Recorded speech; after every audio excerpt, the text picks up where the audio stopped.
Bassebo ne bannyabo abandaba ku YouTube nga bulijjo nsooka n'ekiramuso kya Allah subhanahu wa ta'ala nti assalamu alaikum wa rahmatullahi ta'ala wa barakatuhu.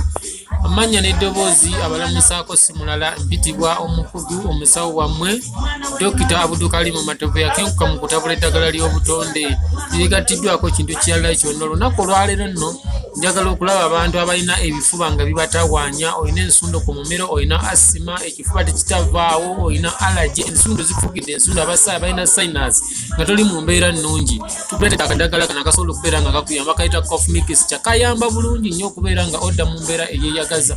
Osobola okubeera nga otufuna ku namba z'essimu ezo z'olabyekaawo, ate nga n'endwadde endala nnyingi nnyo tozijjanjaba, naye ng'olunaku olwaleero tugezezzaako okubeera nga tukwata ku kalwadde ako abatawaanzi b'ebiwuka, akalaakiiro, ng'okola ola toli mu mbeera nnungi, okola nga kumazeeko ebbanga osobola okubeera nga onfuna olw'ensonga